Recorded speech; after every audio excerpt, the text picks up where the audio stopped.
Hello everyone. तो कैसे हैं आप सब? उम्मीद है आप सब बहुत अच्छे होंगे। तो स्वागत है हमारे यूट्यूब चैनल पर। तो आज हम पढ़ने वाले हैं कक्षा 6 का इतिहास अध्याय 5। 4 जो है हमारा कंप्लीट हो चुका है। ठीक है, तो आपने अगर नहीं देखा है तो आप उन्हें भी जाकर देखें। थोड़ा कुछ दिनों से तबीयत ठीक नहीं था, तो चौथा चैप्टर भी जो है मैंने जब था तबीयत ठीक नहीं तभी बनाया है उनको भी। तो अब जो है मैं ठीक हूँ, तो अब जो है इसलिए मैं अब जो कंटिन्यू लेकर आऊँगी वीडियो को। ठीक है, तो हमारा नाम है राज्य, राजा और एक प्राचीन गणराज्य। ठीक है, हम राजा के बारे में पढ़ेंगे और वहाँ के राज्य के बारे में पढ़ेंगे जो पुराने ज़माने में थे। ठीक है, और प्राचीन गणराज्य के बारे में, गणराज्य कितने थे। ठीक है, तो और ये कैसे कैसे बनते थे वो भी जानेंगे। राजा कैसे बन जाते थे, गणराज्य किस तरह का होता था, इन सब के बारे में जो हम जानेंगे अच्छे से डिटेल में इस लेसन में। ठीक है, तो यही पढ़ने वाले हैं।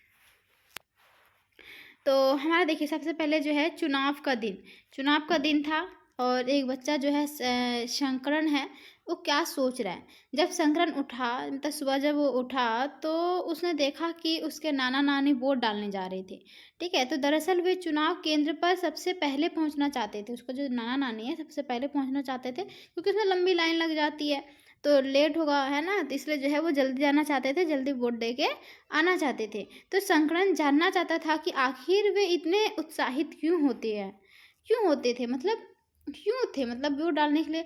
कोई भी होगा ना, क्योंकि हमारा क्या है, हमारा वोट डालना बोले था एक अधिकार है हमारा, है ना। हम अपने अधिकार लेते हैं। उसके नाना जी ने उसे जल्दी में समझाने की कोशिश की और कहा, आज हम अपने शासकों का चुनाव करने जा रहे हैं, इतना सब बोला। ठीक है, वो अपने जो है कौन हम पे राज करेगा, मतलब शासक कौन हमारा बनेगा, तो उसका जो है चुनाव करने जा रहा था। ये सोचने लगा। ठीक है, उसका तो हमारा पहला टॉपिक आता है इस चैप्टर का। जो टॉपिक है इसको अच्छे से देखना है। ओके फ्रेंड्स, समझना है चीज़ों को, धीरे धीरे समझना है। तो कुछ लोग शासक कैसे बने, कुछ लोग ही शासक क्यों बनते हैं और सब क्यों नहीं बन जाते हैं। ठीक है, उसके बारे में जान लेते हैं। लगभग 50 वर्षों से हम अपने शासकों का चुनाव मतदान के जरिए करते आ रहे हैं। किसके द्वारा? लगभग 50 वर्षों से हम क्या कर रहे हैं, अपने शासकों का चुनाव कैसे करते हैं, मतदान देकर, यानी कि वोट डालकर। हम वोट डालते हैं, जिसका सबसे ज़्यादा होता है वो हमारा शासक बनता है। तो इसी तरह से जो है लगभग 50 साल से ऐसे ही चलता आ रहा है। लेकिन बहुत पहले लोग शासक वैसे बनते थे, वैसे ही बन जाते थे। तो कैसे बनते थे? करीब अभी से 3000 साल पहले, अभी से 3000 साल पहले कुछ लोग बड़े बड़े यज्ञों को आयोजित करते थे और राजा के रूप में प्रतिष्ठित हो गए। यानी कि जो यज्ञ करते थे, और कुछ बड़े बड़े जो मतलब यज्ञ करने वाले जो पंडित होते थे, उन्हें क्या करते थे, आयोजित करते थे, यहाँ बुलाते थे और राजा के रूप में प्रतिष्ठित हो गए। यानी कि फिर क्या हुआ, उस राजा का एक वो दे देते थे, उनका जो है प्रतिष्ठित हो जाते थे। ठीक है, अश्वमेध यज्ञ एक ऐसा ही आयोजन था। अश्वमेध जो मेध है, ये एक यज्ञ का नाम है, इसका आयोजन किया गया था। तो इसमें एक घोड़े को राजा के लोगों की देख रेख में जो है स्वतंत्र विचरण के लिए छोड़ दिया जाता था। यानी कि इसमें जो इसमें से एक जो घोड़े को राजा के लोगों की, जो राजा के लोग होते थे उसकी देख रेख में स्वतंत्र विचरण के लिए छोड़ दिया जाता था। नहीं, स्वतंत्र उसको छोड़ देते थे, उसका विचरण के लिए। ठीक है, इस घोड़े को किसी दूसरे राजा ने रोका तो उसे वहां अश्वमेध यज्ञ करने वाले राजा से लड़ाई करनी पड़ती थी। ठीक है, जब दूसरे राजा ने रोका तो वहां अश्वमेध यज्ञ करने वाले जो राजा है उनसे लड़ाई करनी पड़ती थी। ठीक है, तो इससे जो है अगर उन्होंने घोड़े को जाने दिया तो इसका मतलब यह होता था कि अश्वमेध यज्ञ करने वाला राजा जो है उनसे ज़्यादा शक्तिशाली था। मतलब उनको अगर रोक लेते थे,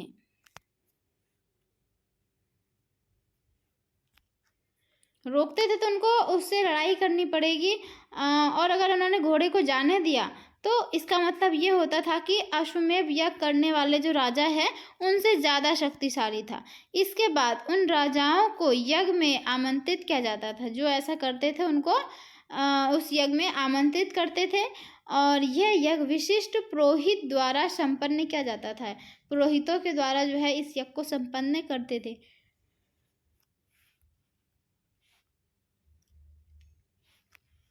ठीक है, पुरोहितों द्वारा संपन्न किया जाता था।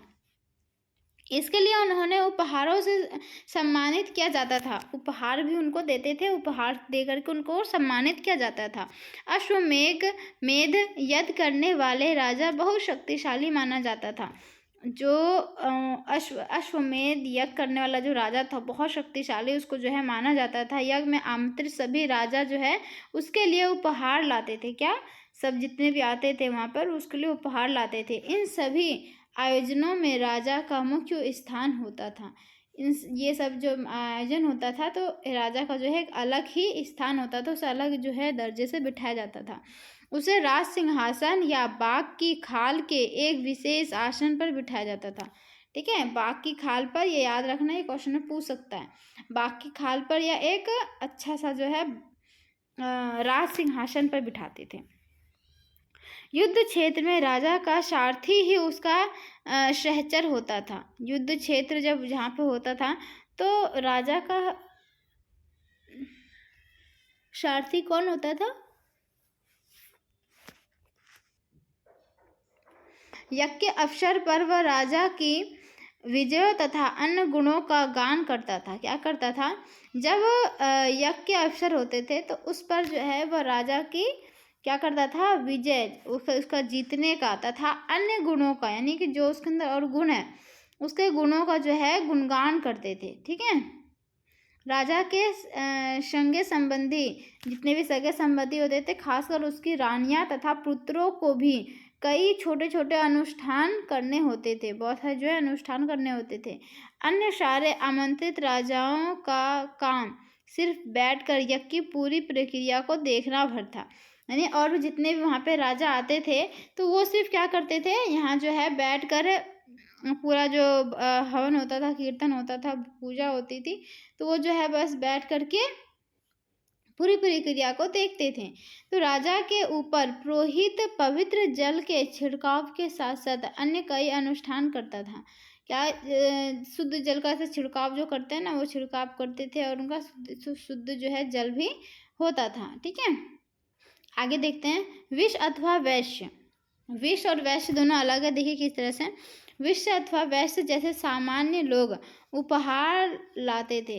मतलब जो है विष और वैश्य जैसे लोग ही उपहार लेकर आते थे, जिन्हें पुरोहित शूद्र मानते थे। जो पुरोहित उनको शूद्र मानते थे, उन्हें कई अनुष्ठानों में शामिल नहीं किया जाता था। उनको जो है बहुत से अनुष्ठान में जो भी आयोजन करते थे उनको उसमें शामिल ही नहीं करते थे। ये बहुत गलत बात है। ठीक है, तो वर्ण किस हिसाब से होता था उसको देखते हैं। उस समय 4 सामाजिक वर्ग थे। कौन से? ब्राह्मण, क्षत्रिय, वैश्य एवं शूद्र।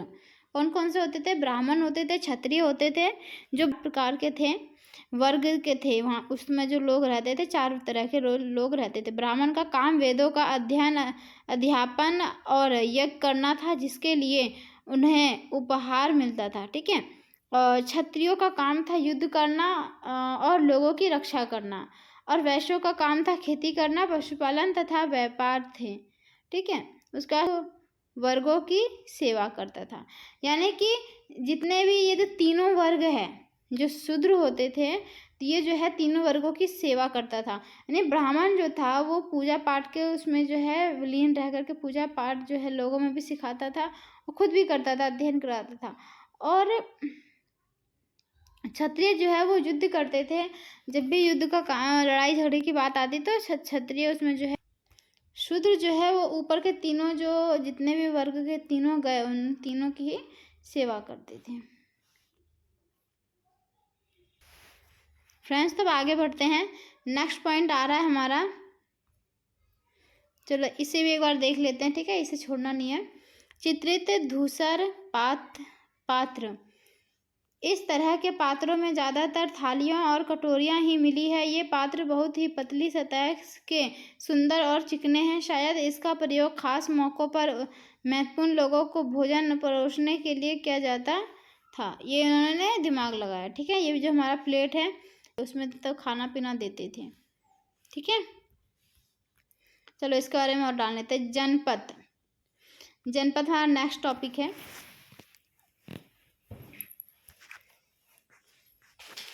जनपद जो है महायज्ञों, इसे हम बड़ा कर लेते हैं, साफ दिखना चाहिए, ठीक है। तो महायज्ञों को करने वाले राजा अब जन के राजा ना होकर जनपदों के राजा माने जाते थे, ठीक है। जो महायज्ञ को करने वाले जो राजा होते थे, जो महायज्ञ करते थे, तो उनको जो है राजा ना होकर जनपदों के राजा माने जाते थे। उन्हें राजा नहीं कहते थे, और उन्हें कौन से राजा बोलते थे, वो जनपद के राजा है ऐसा बोलते थे। जनपद का शाब्दिक अर्थ जन के बसने की जगह होता है। कुछ महत्वपूर्ण जनपद जो है मानचित्र में 45 में दिखाए गए हैं, हम देखेंगे, ठीक है। तो आप भी देख सकते हैं प्रियदर्शनी पेज नंबर 45 में है जनपद का पिक्चर, ठीक है। तो आगे बढ़ते हैं। आगे आता है हमारा, पुरातत्वविदों ने इन जनपदों की कई बस्तियों की खुदाई की है। पुरातात्विक जो है उन्होंने कई सारे जनपदों की जो है बस्तियां जितनी हैं उन सब की खुदाई की थी, उन बस्तियों की खुदाई की। तो सबसे जो पुराना था वो दिल्ली में पुराना जो किला था, ठीक है, दिल्ली का पुराना किला खुदाई किया। फिर उत्तर प्रदेश में मेरठ के पास जो है हस्तिनापुर, ठीक है, हस्तिनापुर को किया। और अटा के पास अतरंजी खेड़ा, ये नाम थोड़ा अजीब सा है, कोई नहीं, थोड़ा अच्छे से देखना है, इसको याद भी करना है, ठीक है। मतलब जो पुरातात्विकविद, तो उन्होंने जनपद की जो कई सारी बस्तियां थी उनकी खुदाई करी, ठीक है। तो सबसे पुराना जो किला था वो है दिल्ली में। फिर उत्तर प्रदेश में मेरठ के पास हस्तिनापुर में उन्होंने खुदाई की। फिर एटा के पास जो है अतरंजी खेड़ा, इनमें से प्रमुख है। इन सब की जो है उन्होंने खुदाई की, ठीक है। तो खुदाई से पता चला कि लोग जो है झोपड़ियों में रहते थे। कहाँ पे? झोपड़ियों में रहते थे और मवेशियों तथा अन्य जानवरों को पालते थे। किसको? मवेशी को पालते थे, और भी जानवर थे, कुछ जानवर उनको पालते थे। वे जो है फसल में क्या करते थे, वे चावल, गेहूँ, धान, जौ, दालें, गन्ना, तिल और सरसों जैसे जो फसलें हैं वो उगाते थे, ठीक है। वो जो है खेती भी करते थे, कृषि भी करते थे। तो क्या क्या उगाते थे याद रखना है। महाजनपद जो होते थे वो लोग क्या करते थे, क्या उगाते थे, फसल क्या उगाते थे, तो गेहूँ, धान, जौ, दालें, गन्ना, तेल, सरसों और ये सब जो है फसलें वो उगाते थे, ठीक है। आगे बढ़ते, ये जो है बर्तन हमें वहीं से मिला, ठीक है, ये वहीं से मिला था, अब देख सकते हैं। तो ये जो है आपके लिए क्वेश्चन है, फसल के बारे में, फसल का नाम लिखना है। तो अब आगे बढ़ते हैं। आगे आ रहा है हमारा, लोग मिट्टी के बर्तन भी बनाते थे। क्या करते थे, जो वहाँ के जनपद के जो लोग थे वो मिट्टी के बर्तन भी बनाते थे। इनमें कुछ जो है धूसर और कुछ जो है लाल रंग के होते थे। क्या? कुछ जो है धूसर और कुछ जो है लाल रंग के होते थे। इन पुरास्थलों में कुछ विशेष प्रकार के बर्तन मिले हैं, इसलिए हमें पता चला कि वहाँ पे जो लोग हैं मिट्टी के बर्तन बनाते थे, क्योंकि वहाँ जो है अजीब अजीब से हमें जो है कुछ जो है बर्तन भी वहाँ से हमें मिले हैं, जिससे कि उन्हें पता चला कि बर्तन वो लोग जो बनाते थे, जिन्हें चित्रित धूसर पात्र के रूप में जाना जाता है। किस नाम से? उन बर्तनों को किस नाम से जाना जाता है? धूसर पात्र। पात्र का मतलब प्लेट, बर्तन, कोई प्लेट हो गया, और धूसर का मतलब है धूसर उस बर्तन का नाम है, जो भी उस समय मिला हमें वहाँ से उसे बोला गया, ठीक है। तो इस रूप में जाना जाता है, धूसर पात्र के रूप में।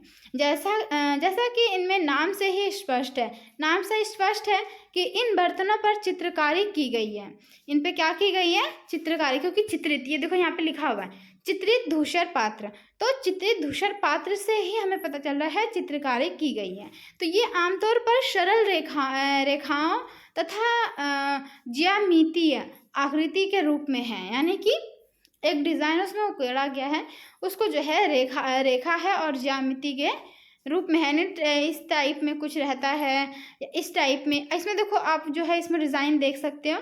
ये देखो इसमें जो डिज़ाइन आपको दिखाई दे रहा है, ये चीज़ जो है आप देख पा रहे हो, तो ये डिज़ाइन जो है वो करते थे, उसमें उकेरते थे, ठीक है। इस बर्तन का नाम याद रखना है, चित्रकारी धूसर पात्र इसको बोलते हैं। ओके फ्रेंड, चलो अब आगे बढ़ते हैं। आगे आता है हमारा महाजनपद। महाजनपद के बारे में भी हम थोड़ा सा जान लेते हैं अच्छे से। तो इसे जो है इसके बारे में हमने नाम इसमें सुना हमने, तो इसके बारे में है अच्छे से डिटेल से जानते हैं कि कितना पुराना था, कैसा था, कब से स्टार्ट हुआ, ये सब लोग कहाँ से आए, ठीक है। तो करीब 2500 साल पहले, अभी से 2500 साल पहले कुछ जनपद अधिक महत्वपूर्ण हो गए।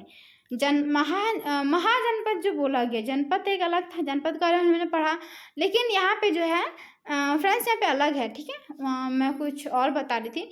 तो यहाँ पे जो है जनपद तो थे ही, ठीक है। तो महाजनपद कौन बने, कैसे बने, उसके बारे में हम इसे पढ़ेंगे। तो अभी से 25 साल पहले बोले तो कुछ जनपद जो है अधिक महत्वपूर्ण हो गए, कुछ जो है अधिक महत्वपूर्ण हो गए। जाने कैसे, तो इन्हें महाजनपद कहा जाने लगा, ठीक है। जो कुछ ज़्यादा ही महत्वपूर्ण हो गए तो उसको जो है महाजनपद के नाम से जाना जाने लगा, ठीक है। मानचित्र 4 में कुछ महाजनपदों को दिखाया गया है। मानचित्र में इसे देख लें, अभी देखेंगे हम, ठीक है। मानचित्र हमारा आ गया है नीचे। तो अधिकतर महाजनपदों की एक राजधानी होती है, ठीक है। एक महाजनपदों की जो है एक राजधानी होती थी। तो कई राजधानियों में किलेबंदी की गई थी, ठीक है, किलेबंदी की गई थी, अर्थात इनके चारों ओर लकड़ी, ईंट या पत्थर की ऊंची दीवार बनाई गई थी। यानी कि किलेबंदी का मतलब होता है किलों को पूरी तरह से बंद करना। तो ऊंची ऊंची दीवारें से, लकड़ियों से, ईंटों से, पत्थरों से जो है ऊंचा सा दीवार जो है घेर दिया था, बना दी गई थी, ठीक है। तो मानचित्र में 4 में देखना है, ये रहा हमारा मानचित्र 4, महत्वपूर्ण जनपद, महाजनपद और नगर। ये जो है जितने भी आपको दिखाई दे रहे हैं, ये सारे जो है हमारे क्या है, महाजनपद है। यहाँ पे हमारे हैं, ठीक है। ये मानचित्र में दिखाया गया है, ये महाजनपद है, और वहाँ के जो नगर है उनके बारे में यहाँ पे बताया गया, यहाँ पे थे। उसके बाद आप आगे बढ़ते हैं। ऐसा लगता है कि लोगों ने अन्य राजाओं के आक्रमण से डरकर अपनी सुरक्षा के लिए इन किलों का निर्माण किया है। अब बताया जाए तो जो किलेबंदी की गई थी, यानी कि चारों ओर से जो है उनको दीवार, बड़ी बड़ी ऊंची ऊंची दीवार जो है बनाई गई है, और लकड़ियों से, पत्थरों से, ईंटों से जो है ऊंची ऊंची दीवार बनाई गई हैं। तो ऐसा लग रहा है कि कुछ लोग उन पर आक्रमण ना कर दे, वो अपनी सुरक्षा के लिए, ठीक है, सुरक्षा के लिए जो है उन्होंने ऐसा किया कि उन्होंने लंबी लंबी ऊंची ऊंची दीवारें बनवा दी, उनका निर्माण किया, ठीक है। कुछ राजा अपनी राजधानी के चारों ओर विशाल, ऊंची और प्रभावशाली दीवार खड़ी कर अपनी समृद्धि और शक्ति का प्रदर्शन भी करते थे। यानी कि कुछ राजा जो थे उस समय, उसमें क्या करते थे कि बड़ी बड़ी चीज़ें, मतलब इस तरह से बड़ी बड़ी ऊंची दीवार कुछ बना करके, मतलब अपनी बोले तो शक्ति का प्रदर्शन करते थे वो, कि मैं ये कर सकता हूँ, होता है ना दिखावा करना कि ये चीज़ मैंने कर दिया, इसका मतलब मेरी जो है शक्ति ज़्यादा है, इस तरह से होता था, ठीक है। तो इस तरह से किले के अंदर रहने वाले लोगों और उस क्षेत्र पर नियंत्रण रखना भी सरल हो जाता होगा।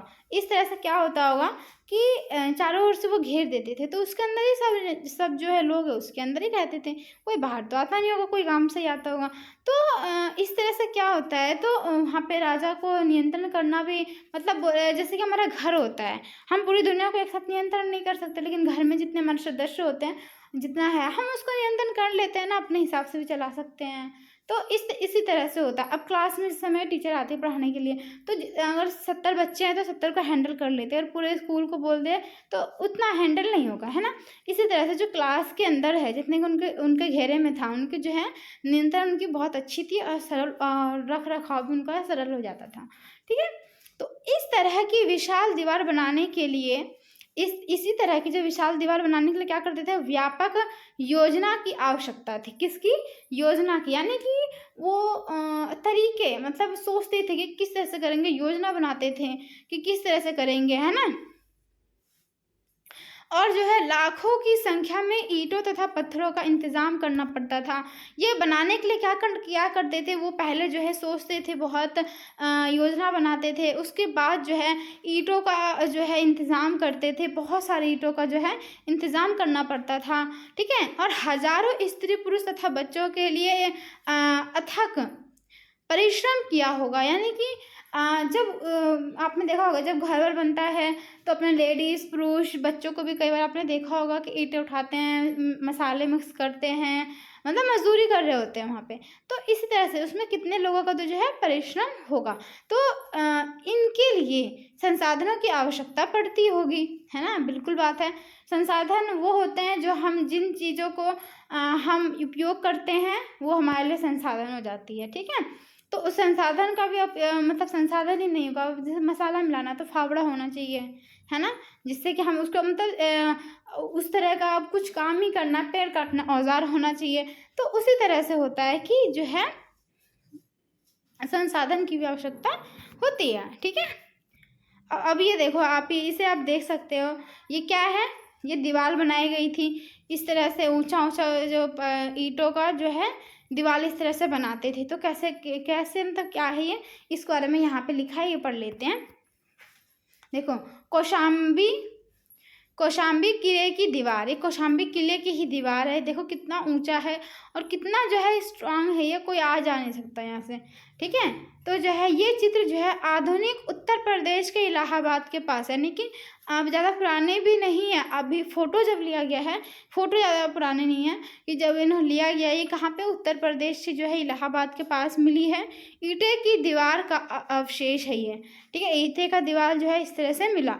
तो इसके एक भाग का निर्माण जो है संभवतः 2500 साल पहले हुआ है। जो एक भाग है इसका जो है, इसका 25 साल पहले हुआ है, ठीक है।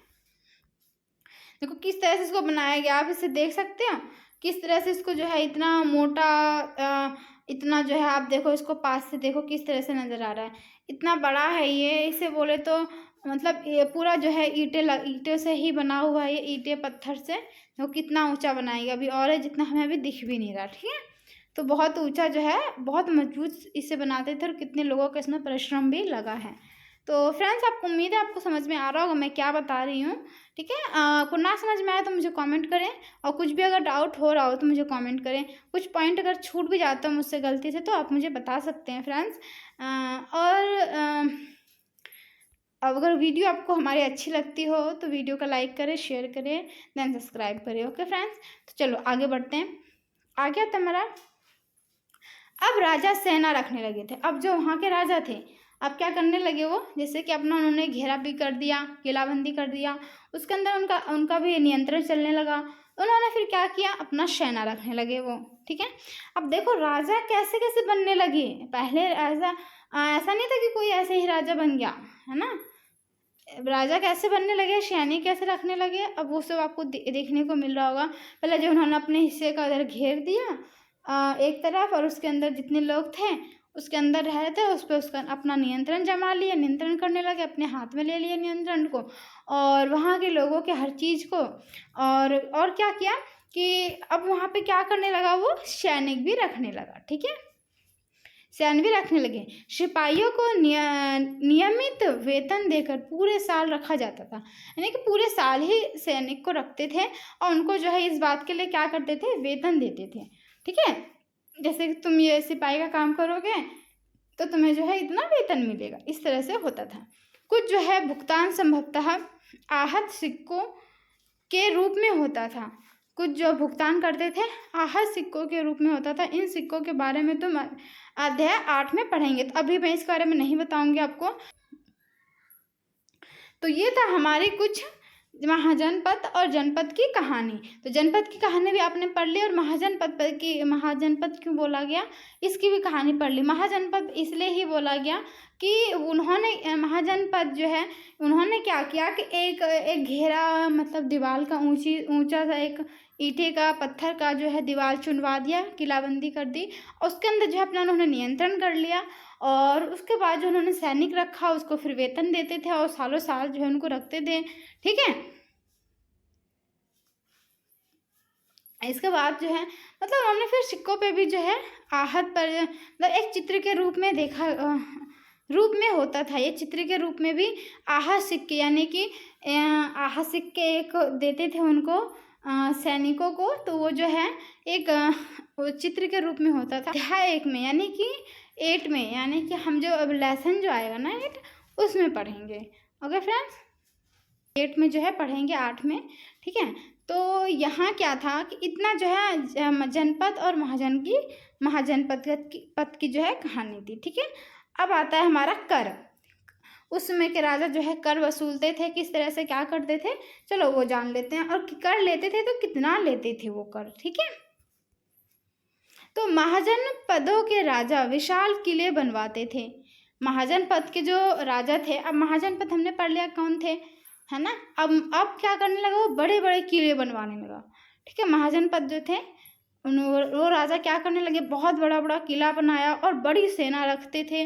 बहुत बड़ा जो है बड़ी जो बहुत बड़ा मतलब बड़ी जनसंख्या में जो है सैनिक को रखते थे। इसलिए उन्हें जो है प्रचुर जनसंख्या की आवश्यकता होती थी, यानी कि उन्हें बहुत ज़्यादा जो है जनसंख्या की भी संसाधनों की आवश्यकता होती थी। संसाधन होते हैं जो हम चीज़ों को इस्तेमाल करते हैं, तो जब कोई भी चीज़ हम करते हैं तो संसाधन की तो आवश्यकता होगी ही, कॉमन सी बात है। तो उन्हें जो है बहुत ज़्यादा जो है संसाधन की आवश्यकता होती थी। तो इसके लिए उन्हें कर्मचारियों की भी आवश्यकता होती थी। किसी कर्मचारी के जो काम करते हैं उनको बोलते हैं, तो कर्मचारियों की भी आवश्यकता होती थी। अतः महाजन पदों के राजा जो थे तो लोगों द्वारा समय समय पर लाए गए उपहारों पर निर्भर ना रहकर अब नियमित रूप से कर वसूलने लगा। जैसे कि लोग जो है पहले उपहार आकर के जो उस राजा को देते थे, महाजन पदों के जो राजा होते थे उनको अपनी खुशी से देते थे वो, तो अब क्या करने लगा, वो धीरे धीरे कर वसूलने लगा। अब उस पर ही डिपेंड नहीं रहने लगा कि मुझे उपहार मिलेगा। धीरे धीरे राजा के मन में जो है लालच आई और उन्होंने क्या किया, कर वसूलना शुरू कर दिया, ठीक है।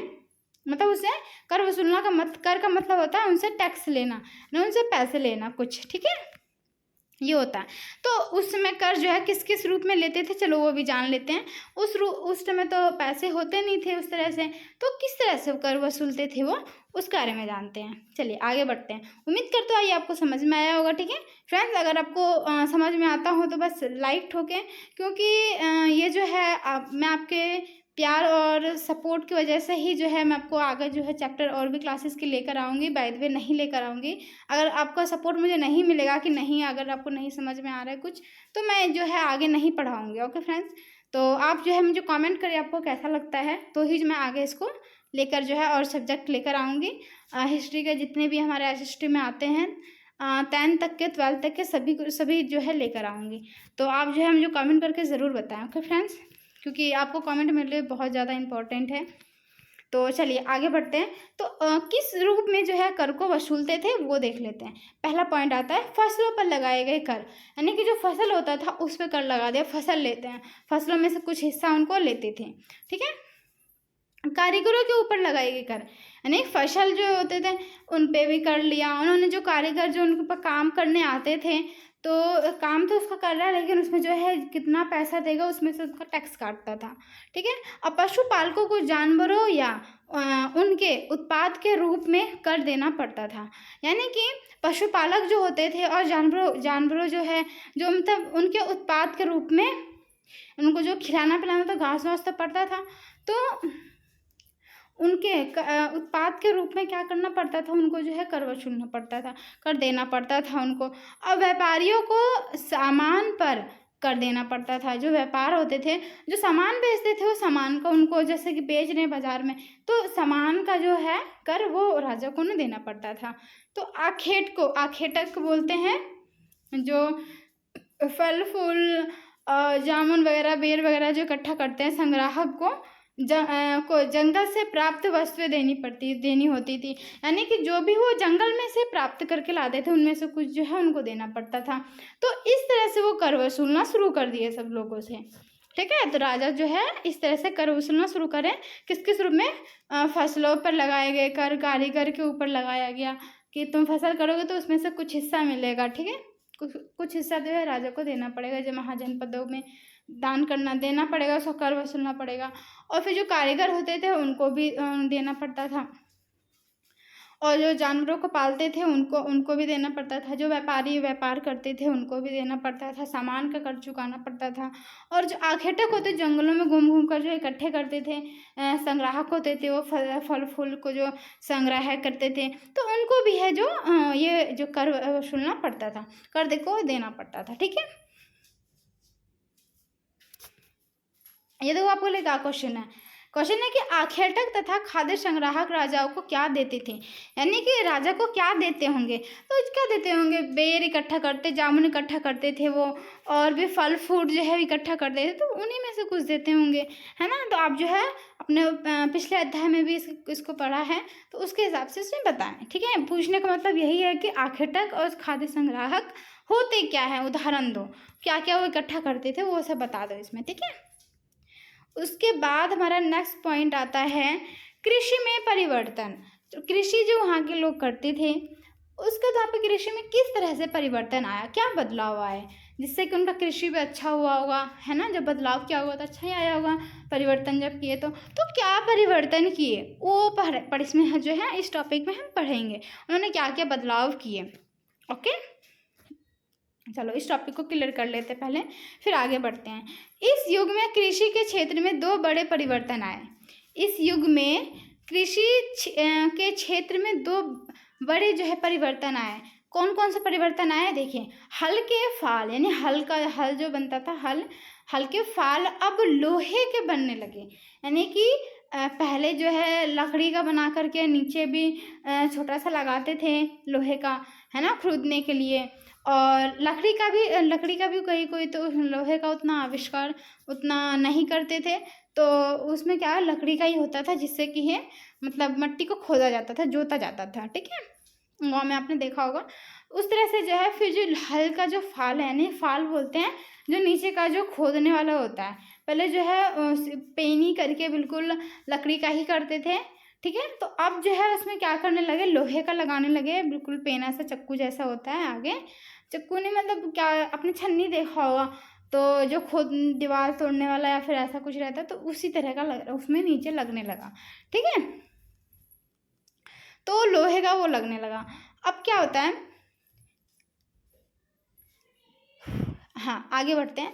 तो अब जो है कठोर जमीन को लकड़ी के फाल की तुलना में, पहले देखो लकड़ी का फाल था, तो जिससे क्या है कठोर, जैसे ठोस जमीन होती थी, बंजर जमीन अजीब होती थी, बहुत टाइट मिट्टी होती तो खुदती नहीं थी वो।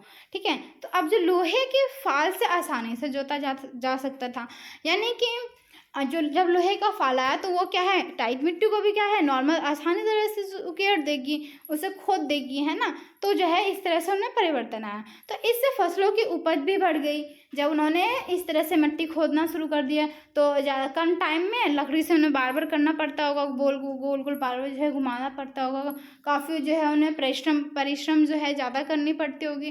तो अब जो है क्या एक दो बार घुमाते होंगे और बिल्कुल अच्छे से जो है मिट्टी टाइट से टाइट मिट्टी जो है मतलब अच्छे से खोद लेते होंगे। और जो टाइट मिट्टी होगी तो पहले तो लकड़ी से खोद नहीं पाते होंगे, तो कुछ ही खेत वो कर पाते होंगे, कुछ ही खेत पे फसल। तो अब जो है क्या है, वो जो टाइट मिट्टी थी, जो ढीली मिट्टी थी, सारी मिट्टी पे वो दो तीन खेतों में जो फसल करने लगे, फसल की उत्पत्ति भी ज़्यादा होने लगी। तो उपज जो है नॉर्मल सी बात है, जो फसल होगी उपज होगी तो वो जो है ज़्यादा होगी, है ना। तो दूसरे लोगों ने धान के पौधों का रोपण शुरू किया। जो दूसरे लोग होते थे, जो कुछ लोगों ने ये, अब दूसरे लोगों ने क्या किया, धान के जो पौधे होते हैं उनको रोपना, यानी हाथ से रोपने का मतलब होता है गीली मिट्टी होती है पूरी, पानी गीली गीली सी मिट्टी होती है, उसमें पानी होती है खेत में, उसी में जो है हाथ से ही उसको रोपते हैं, नहीं बोते हैं उसके अंदर ऐसे अंदर डाल डाल के हाथ। ठीक है, उसे कहते हैं रोपना। रोपण प्रक्रिया वही होती है जो हाथ से ज़मीन में मिट्टी में गाड़ा जाता है। उसके बाद है रोपण जो है शुरू किया, अर्थात खेतों में बीज छिड़क कर धान उपजाने के बजाय धान की पौधे तैयार कर उनका रोपण शुरू किया गया। यानी कि पहले क्या करते थे लोग जो है एक ही वो मतलब पहले बीज छिड़क देते हैं, धान उपजाने के बजाय बीज छिड़क कर जो है धान उपजाने की बजाय क्या करने लगे, धान के जो पौधे होते हैं तैयार कर उनका जो है थोड़ा छोटा छोटा, आपने देखा होगा अब आज के समय में फसल कैसे होता है धान का कि पहले जो है चावल को जो है, धान को जो है खेत में फेंक देते हैं हाथ से, पानी को मतलब गीली मिट्टी में, और जो है छोटे छोटे धान के जो है बिहन जिसे बोलते हैं, बोला जाता है बिहन, आपने शायद सुना हो। तो वो जो है वो तैयार होता है। कुछ हफ्ते बाद, 1-2 हफ्ते बाद जो है वो तैयार हो जाता है।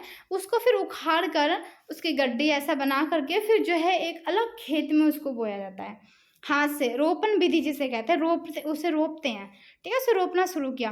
तो अब पहले की तुलना में बहुत ज़्यादा पौधे जीवित रह जाते थे। उस समय क्या होता था, एक ही बार सब बीजें बस डाल देते थे तो पौधे जो है ऑब्वियसली बात है कि मर जाएगा, क्योंकि धान जो है, चावल जो है, उसमें ज़्यादा हमें पानी चाहिए होता है।